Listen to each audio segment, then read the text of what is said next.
Hello and welcome to the Heartbound Editing Podcast. This is episode 49 of the weekly Story Savvy series, where we tackle the 52 biggest self editing topics and tips to help you make your good story great. As an aspiring author asks me, a developmental editor, all of the questions that you have wanted to. We have covered so much in this series so far, including last week's episode on how to get unstuck in the self-editing process. Today, we are going to talk about everything around feedback readers, from formatting to screening volunteers and everything in between. By the end of this episode, you'll hopefully feel confident preparing your novel to be read by outsiders, finding and sending it off to them, and know how to handle any issues that may commonly come up. Joining me to ask all of the questions is my friend and co host, Agnes Wolfe. Hello. Hi, I'm an aspiring fantasy author who hopes to release her first middle grade fantasy novel later next year, and also the host and founder of Authors Alcove. I'm here today to tackle the many different steps around getting feedback for the first time on your manuscript. This seems very scary for me. So it feels like we are also talking about several totally different things all at once. Can you just list in more detail for us and explain why you grouped each of these together? Sure. What we are talking about today is a bunch of different smaller topics that all essentially go into this idea of I finished my self editing. The next step is outside feedback. What does that entail?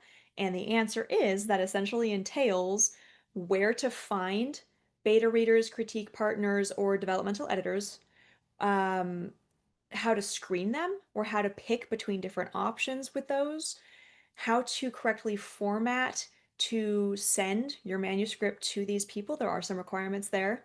What other info to provide these outside feedback readers with the manuscript, what sort of feedback to ask them to provide to you, generally what to expect from this whole outside feedback process, especially if this is your first time going through it, and how to deal with common issues that come up specifically around this process of getting outside feedback and then trying to internalize and process and apply that feedback.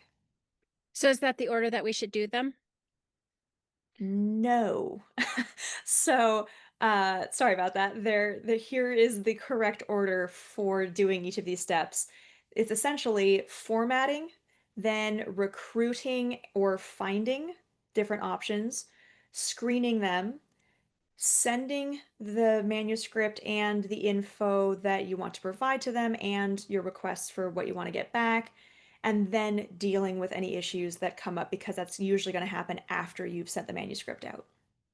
Okay, so before I get into like my other questions, can you just clarify what kind of outside readers, writers should that we should be looking for at this stage?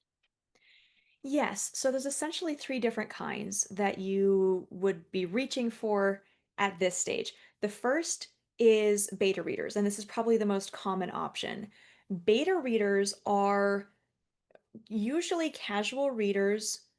Sometimes they are fellow writers, and they are predominantly going to be giving you feedback from the perspective of a reader like you would have mostly consuming your book after publication. The sort of feedback that you can expect from them is notes like, hey, your beginning didn't really hook me. It took me a while to get invested. Or this scene is not working, it's just dragging on way too long and I'm confused about what's happening. Or I just finished the book and your protagonist doesn't seem to be acting really consistently. Like they're really friendly at the beginning and then they're really mean later on and I don't understand why. And that is all valuable, but it's going to be a little bit generally more vague and reactionary. But again, knowing the reaction of readers is very helpful in guiding the edits that you do beyond that. So the second type is a critique partner, and this is sort of the middle ground, and this is my personal favorite. I run a critique partner group for fantasy, and these are almost always going to be fellow writers or editors or both. And the idea with a critique partner is that you give them your manuscript to critique, and at the same time, they give you their manuscript to critique. And this is nice because then you have something to do while your book is off in editing, which the next episode is about. But it's also great because it can really help build your skills as a writer to provide that kind of feedback on somebody else's manuscript. And then the third option for what kind of initial outside feedback you're looking for would be a developmental editor like I am. This should be the only paid option of the three. The other two should be free options. With a developmental editor, what you're paying for is essentially a higher level of education, of experience, of expertise, and probably a much more in-depth analysis than the other two options can provide. What a developmental editor does is they go in and they're going to look at your plot and your world building and your character arcs, and they are going to, hopefully, provide significant, extensive, in depth feedback about every little aspect of the story. And they are, again, probably going to do multiple reads. It sometimes depends on the editor, sometimes it depends on what service you booked. But with a beta reader, you might expect comments here and there. Same with the critique partner. You might expect an email with sort of overview notes. With a developmental editor, at least a good one, you should be getting a full edit letter with like chapter by chapter notes at a minimum, maybe inline comments depending on specifics. And these three are all supposed to be looking at story, plot, world building, and characters, not necessarily correcting typos or telling you where you got a name wrong, things like that. So I can say myself because I used you, and also like I know a few people who have also used you, like Myron May, and I know that we both have talked about how in depth and thorough you are, and I think that it's also very important to vet your developmental editor to know whether it's somebody who is going to give you the quality of feedback, especially if you're going to pay for it. So that's something I wanted to bring up. But I also just wanted to ask real quickly. You said that you do run a fantasy critique group. Where can we find that, and what is it called? That's currently being run on Facebook, though we are looking at other options. And if you search for Fantasy Virtual Critique Partners under groups, you'll find it there. We meet every 5 weeks. We have a system to make sure that everyone gets at least two readers.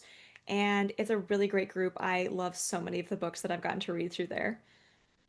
And do you mind just putting that link in the description?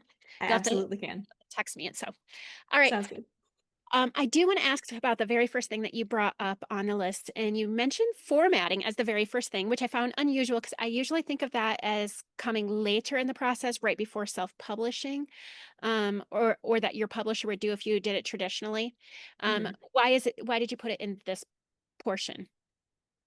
I know I've said this so many times before, so forgive me for repeating myself, but you do want to make a good impression on even your early feedback readers because these are people who either you're paying a lot of money, so you kind of want them to pay attention to the important stuff rather than this is hard to read because you've got blank lines between every paragraph. But your beta readers may also end up being ARC readers or just leave you a review of their own volition. And if they read a super, super messy draft, that's less likely to get you a 5-star review than if you spent a day polishing, formatting, and things like that before sending it to them. You are absolutely correct that full blown formatting, like to actually publish the book, comes much later. What I'm talking about now in these self editing stages, and particularly as you transition from self editing to beta or dev, is much, much simpler. You do not need, forward, trigger warnings, back matter. You don't have to have decorative page breaks, anything like that. I'm talking about editorial formatting, which is specific and very comparatively easy to do. I will absolutely include a handout in with this episode for a checklist that you can download directly and just go through it and check everything off to make sure that you have formatted your piece correctly for editing. Some of the highlights, just to give you a bit of a sense for that, is Times New Roman font, black text on white background, 12-point font size, double spaced, first line hanging 1 inch margins. The idea behind editorial formatting is just to make it a lot easier to read through and provide feedback on. The double spacing was originally so that edits could be done on the printed version of the manuscript by writing in between the printed lines.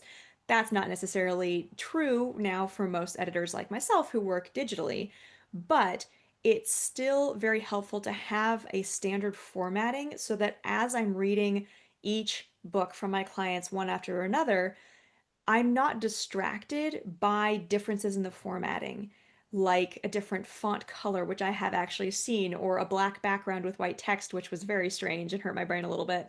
You basically want to make the presentation of the story invisible so that these feedback readers only see the story being told and not the actual literal typed out words with which you are telling it.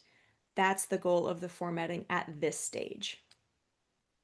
I also wanted to ask questions about preparing our screening questions and feedback requests. And should we be doing that before we start looking for beta readers or editors? Just do you mind just sharing just a little bit about that and what that looks like? I do recommend having these thoughts put together. You don't have to actually have the forms made yet, but I do recommend putting some thought into what information you want to provide, particularly if it's things like, hey, I know that this chapter is only half finished. I could not for the life of me think how to finish it. And you also want to provide and probably plan ahead what feedback you are asking for. So, using that same example, perhaps you need to ask your feedback readers, I need help and would love to hear your thoughts on how you think this chapter could finish in a way that is satisfying or intriguing or whatever your goal with it is. Having these thoughts planned out ahead of time is just going to take stress off the process of actually recruiting, screening, and sending it out.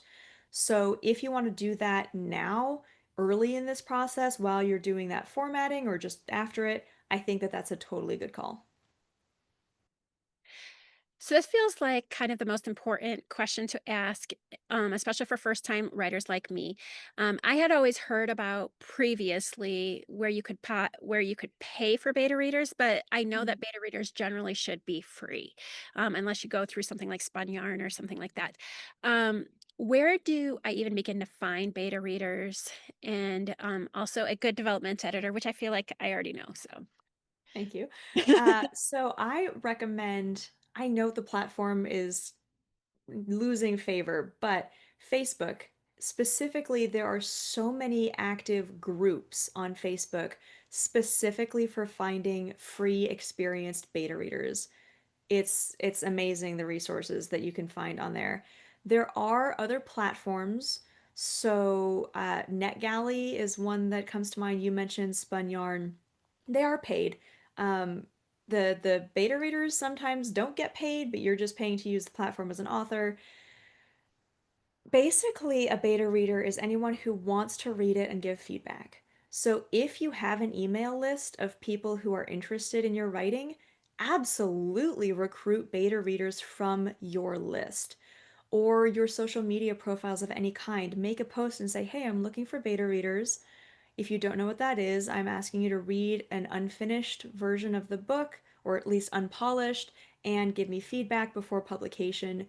You can also try finding general writing groups wherever you look for writing groups, be that in person or in digital spaces, and try making requests in those groups. I just suggest that you always check the group rules. Some encourage it, some are entirely for that, and some don't allow it. So make sure that you're within the bounds or scope of a particular group and then have fun.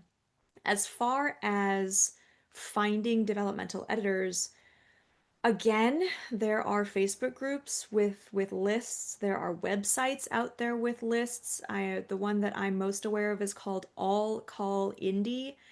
There are plenty of curated lists of developmental editors, but also just searching online for the search term developmental editor and then your primary genre, so romance, fantasy, mystery, horror, whatever that is.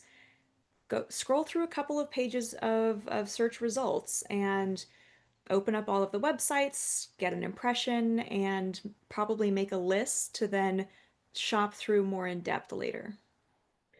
One thing I want to talk about too is like finding a good developmental editor. I know for myself, like I knew I was either going to use you or a guy named Rob Bignell because I had a chance to interview both of you and I interviewed several. But both of you seem to really know your craft and knew it well and were able to articulate it in such a way. And you guys were also able to like discuss the whys. And I think that was for me a big reason why I chose you guys. And I chose you over Rob because you do focus on um, fantasy and also because we just vibe better. Like part of I think it's a girl thing because whatever. But Rob, I would recommend anybody going with him. You can just Google Rob Bignell as well, especially if you do more of the historical or literary fiction.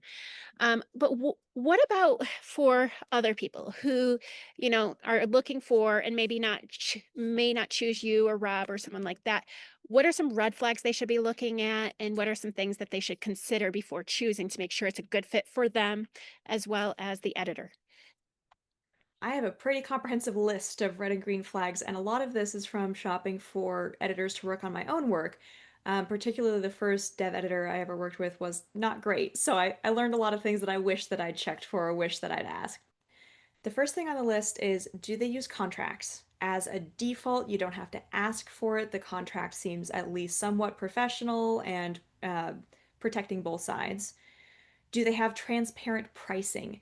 This isn't necessarily a red flag. I personally think that it's really, really sketchy when someone's like, well, send me a sample and then I'll send you a quote. And I'm not going to tell you remotely what ballpark that's going to be in, or starting at these prices and then they'll give you a quote that's twice that much. If a website has very clear, like per word or per page pricing for their services, I think that's a green flag. I also very heavily suggest checking that any editor you're thinking of working with has very clear definitions of their deliverables. This was one of the issues with the first dev editor that I worked with. I was expecting and wanting and needing a comprehensive edit letter. What I got instead was a couple of Zoom calls in which I was expected to take all the notes. They weren't even recorded for me. So make sure that if you're working with an editor, there's a very clear expectation of, hey, you're going to get, for example, two read-throughs of the manuscript, start to finish, full inline comments. That's something that I only offer as like a sort of premium thing because I don't like doing it. But at least make sure that you're going to get an edit letter with full feedback spelled out for you that you can then read through comprehensively on your own. I also recommend, related to that transparent pricing, making sure that there aren't any hidden fees or added things that you don't really want or don't need or that wasn't clear up front. Make sure that there are clear deadlines and that in the contract or on their website, whatever, there are very clear expectations for what happens if either of you miss a deadline. It frankly shocks me how many authors I see in online spaces talking about, well, I can't really do this because my dev editor is 3 weeks late with their feedback. I can't imagine being more than like 24 hours late with my feedback, and that's only if the author was delayed in getting it to me. So make sure that there are clear expectations there and that there is a very clear understanding of what happens if a deadline is missed to make sure that neither person gets screwed in that scenario. One thing that you can look for, again, this feels very optional rather than a watch out for it thing, is if a dev editor can provide an example of, hey, this is generally what my feedback looks like, I consider that a green flag. For line and copy editors, sample edits can be a thing, but with developmental, it can be really hard to give comprehensive, helpful feedback if I've only ever read chapter one. So examples over samples tend to be a thing with developmental specifically. Once you've decided to contact them, pay attention to their responsiveness. If that matters to you, I suppose. It very much matters to me, so I tend to assume it matters to everyone. If you email them and you don't hear back from them for 72 hours, if that doesn't work for you, that doesn't work for you. Go find somebody else. If they only have a phone number as a contact point on their website and you're not somebody who likes talking on the phone, okay, go find somebody else. Paying attention to that connectiveness and how they communicate and that sort of thing is very important. And like you mentioned in asking this question, vibe matters. Whether or not you just get along with the other person matters kind of a lot. And going off of that, finding an editor that has at least the option where you could do an introductory Zoom call or a phone call or something like that to check that vibe, to check and make sure that this is your kind of person can be incredibly helpful. So it's not a red flag if you don't have that option, but I would consider it a green flag if they do.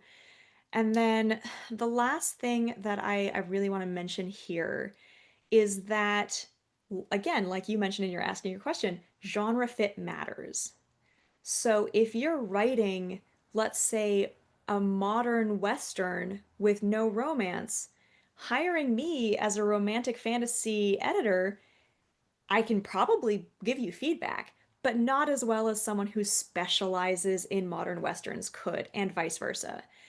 And then related to that, kind of in the same point, I do recommend checking to see if you and this other person are sort of on a moral and ethical same page.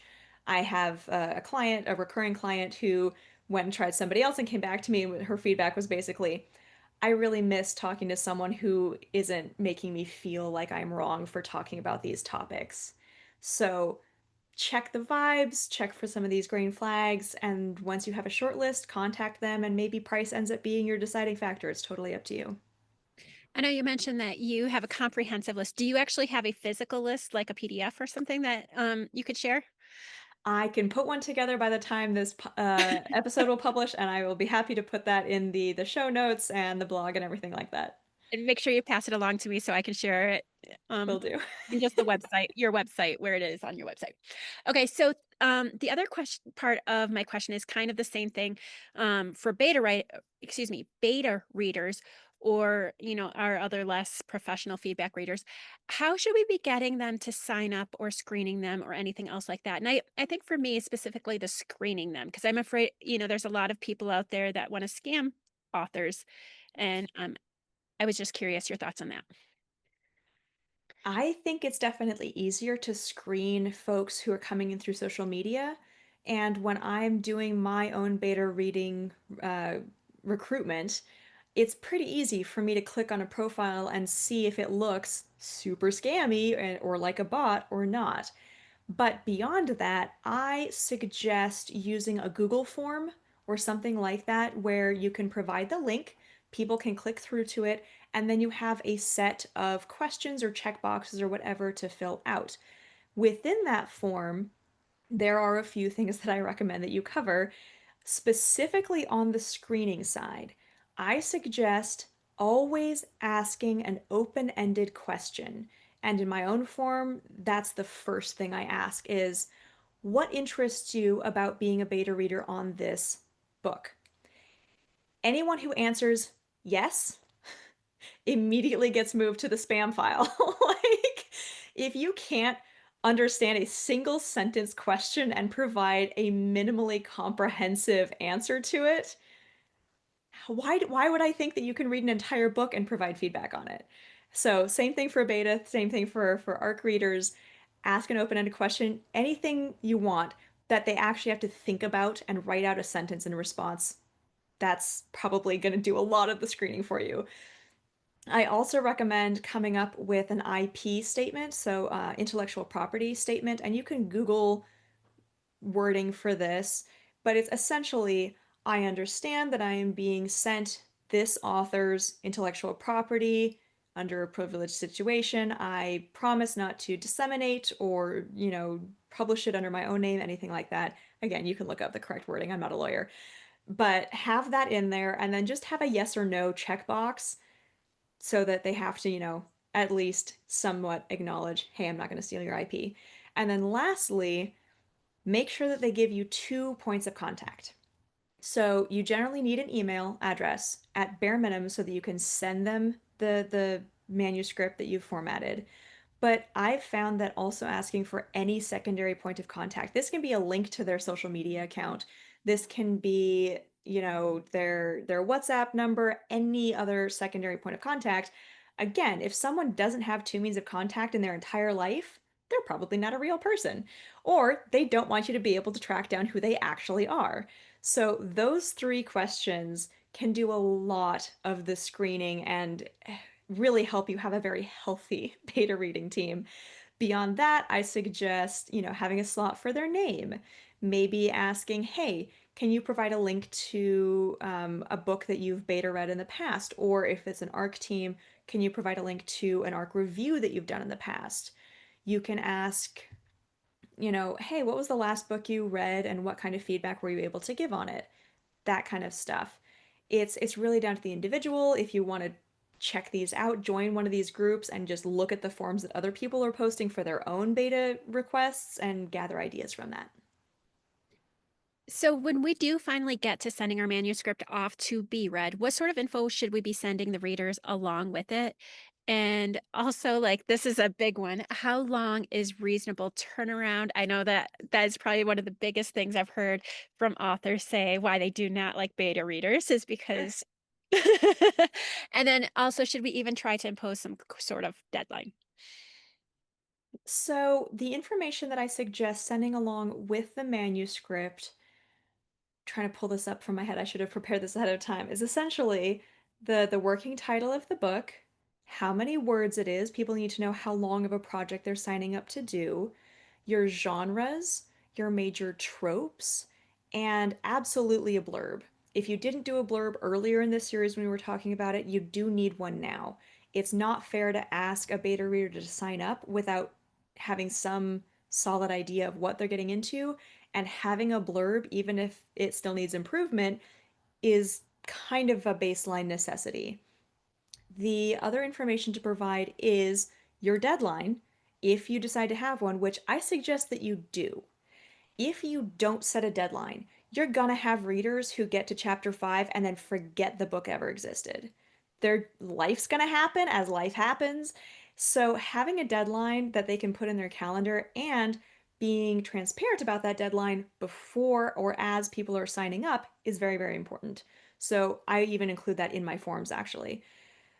Beyond that, I suggest providing a couple of thoughts of your own for where the story is right now.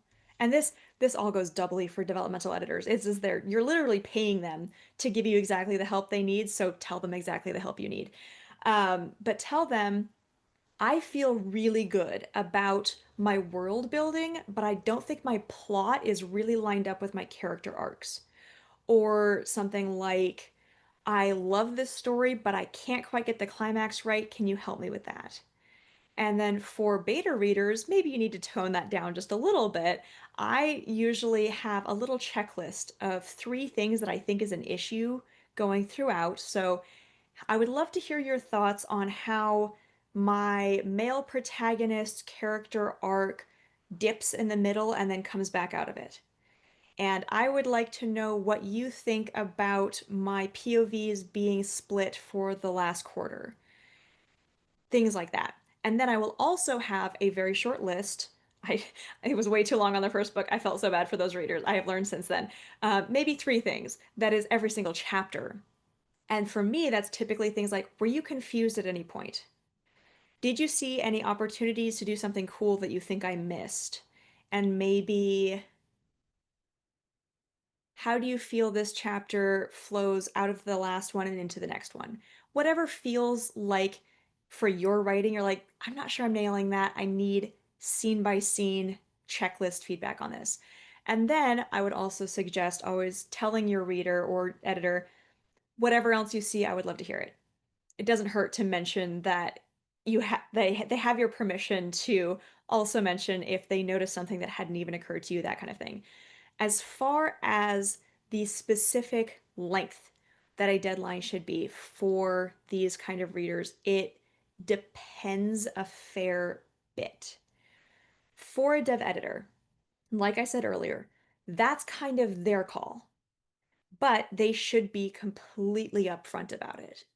If an editor, a dev editor can't tell you, I will have this back to you in this many weeks from the day you send it to me, that's a problem. And if they don't want to volunteer that, then that should be part of your negotiation before committing to them. You should ask them and have it in writing of, hey, this is our contract for this amount of money, and assuming you get it to me on this scheduled start date, you will have all of your feedback back by this date. Now, for myself, I realize that I work faster than most. Yay, hyperfixation. That's all I do for about a week, like literally all I do. So, for most novel lengths, 2 weeks is easy for me. That's non-stressful, but I'm still working on it constantly, kind of pacing. Other editors need 8 weeks. That's fine. They're probably working on multiple projects at once, which I don't do. Whatever the case is, know the answer and decide for yourself if that works for you and your personality and your schedule. For beta readers, I think that it's a little bit more reasonable to expect them to be largely on the same page across the board. And that happy medium space is 4 to 6 weeks. If you give them less than 4 weeks, you it's a bell curve. So below 4 weeks, it's more likely that they're just not going to have time to get to it, especially since this is not their job. They're doing this on the side, they are doing it for free, they're doing it as a favor. So 4 weeks is kind of the minimum for them to really be able to go through it.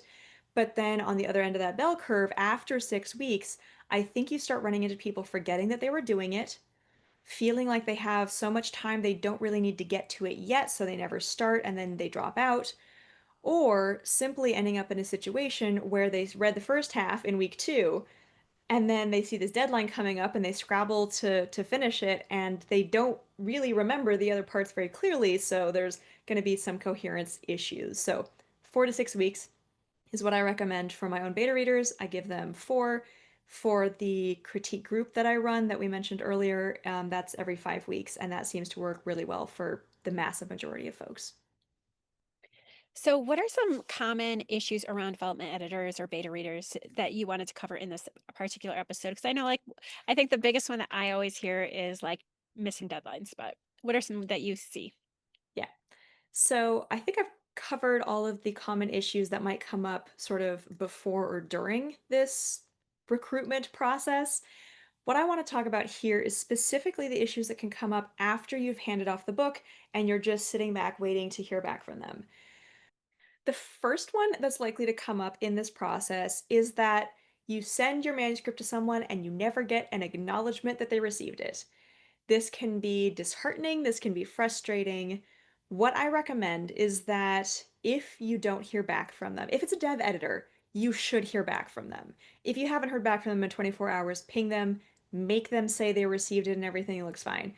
For beta readers, there's kind of a lower threshold on that. I do recommend about 48, maybe 72 hours after you send it out. Just take a look and see who didn't even like acknowledge or send any sort of got it, and just give them a short little, hey, just want to make sure that you got that and the file came through okay. Let me know if you have any issues. And if you still don't get any response to that, probably mark them as likely to drop out on your spreadsheet or however you're tracking them. The second issue is readers who have too many questions. And some questions is great. It means that they're actually engaging with the work, they want to do a good job, they're really paying attention. But every once in a long while, you might get usually a beta reader who is just every single day in your emails or your text or whatever, however you're communicating, going, okay, but I just read chapter 6 and what happens to Alice? And you're sitting there going, you find out in chapter 7. So with these readers, if the amount of questions that you're getting from them feels over a line, it's totally acceptable to go, I'm not sure that this kind of beta feedback is really what I'm looking for. I would encourage you to finish the book. And then if you have any questions after finishing, but before you want to send your feedback, please feel free to ask them. I'm happy to provide clarity. And then I would love to hear your thoughts. It's okay to communicate boundaries is basically the point that I want to make with that one. The the next issue that I want to mention is when a reader taps out and tells you that they're tapping out. This can happen because life happens and they ran out of time. They know they aren't going to be able to finish and they want to be upfront about that. I have had to tap out on two books that I was editing, both because they basically had very triggering content that I could not engage with. They both got full refunds. I'm very upfront about all of that. Um, but when this happens and you're the author, it can feel really bad and it can really get in your head and make you think things about the story like, well, maybe I shouldn't write about this. Well, maybe I should have written it differently. Maybe people don't actually want to hear about this. And I encourage you in this particular spot to go back to your heart of the story from way early in the series and your non negotiables. Because there was a reason you wanted to write the story exactly like you did. And it connects with you, and it's going to connect with people like you. Not everyone's going to get it. And even if someone's tapping out just because they say something like, this is terrible, I don't want to read this, this is trash, you kind of just need to brace yourself. You need to have that armor of your non negotiable in place. And you need to be able to say, I really appreciate you letting me know up front. Thank you so much for signing up. I hope you find a great read to cleanse your palate. Have a nice life. And try to not let that be a problem. The other little point here is that you shouldn't argue with people about it. If someone reaches out to tap out for pretty much any reason, let them. And for this reason, and I'm glad this is coming up here because I meant to mention it earlier, you should always have a handful of beta readers. You don't want to have just one. My group that I mentioned, the minimum is two for per book if we remotely can swing it. Ideally, if you're just recruiting from the world at large, I recommend 5 beta readers for any given book. If you do that, you can assume that two are going to drop out, which leaves you with three, which means if you get some like two different readers disagreeing with each other on a topic, you have a tiebreaker. So 5 is my magic number for recommended number of beta readers. More than that, it just gets overwhelming and you have a less high likelihood that you're going to get valuable feedback from any of them.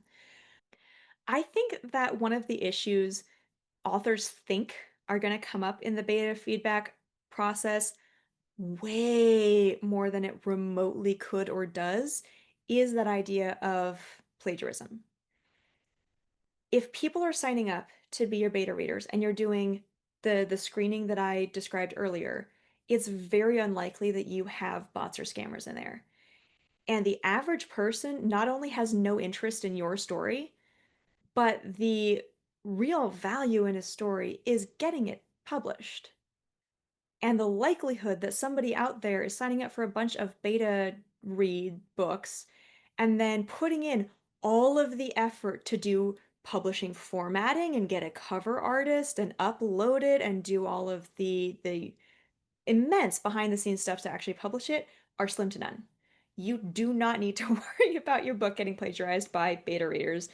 And even if you do have those worries, trust that your screening process and your form is enough. Stop worrying about it. Anyway, and then the last issue that can come up is just when you get feedback. Well, okay, so the second to last is they miss the deadline. You just never hear from them again. Again, let it go. This is why you have multiple readers so that you're not reliant on any of them. If you reach the deadline and someone's like, "Hey, I didn't finish, sorry." Thank them for signing up. Say you hope that they enjoyed whatever amount they read. Move on with your life.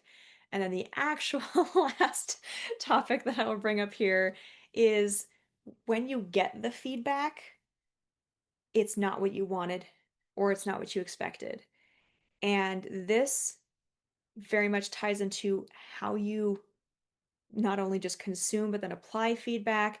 And we're going to do a whole episode on that. I think that's 2 episodes out. So if this comes up for you, if this feels like an issue, definitely tune into that episode. So I feel like we've covered a lot. Do you mind just giving just a quick overview of everything you just said, just to wrap everything up?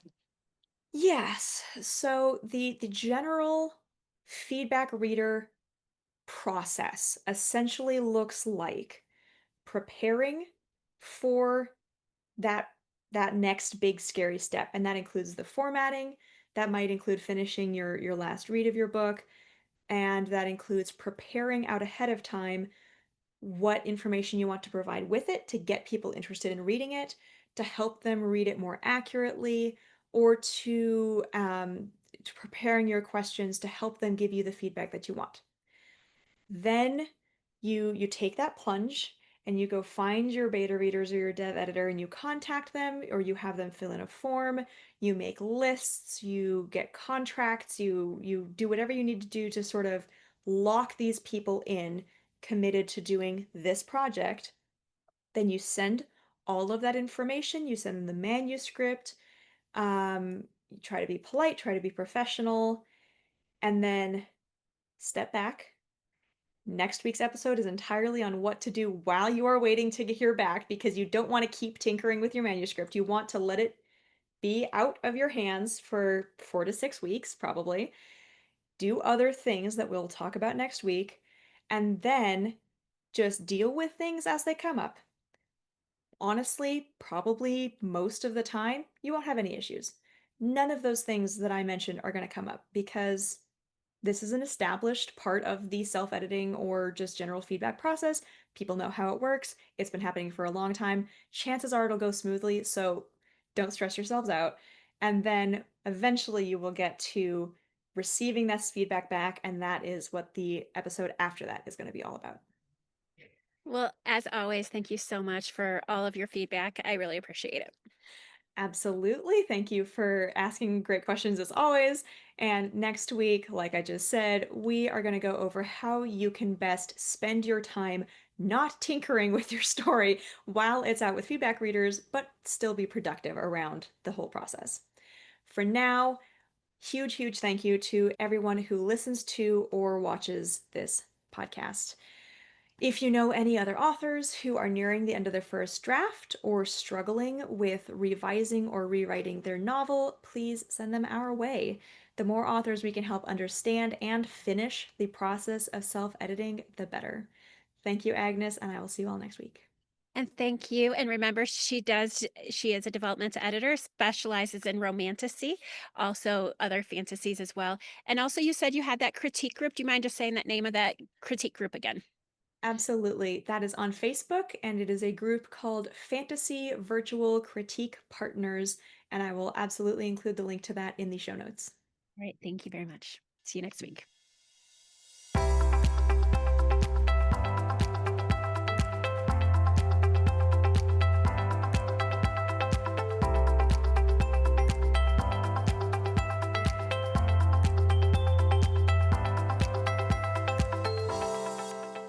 Thank you so much for listening to the Heartbound Editing Podcast. I look forward to bringing you more content to help you make your good story great so it can change lives and change your world. Follow along to hear more, or visit my website linked in the description to learn how I can help you and your story to flourish. See you next time.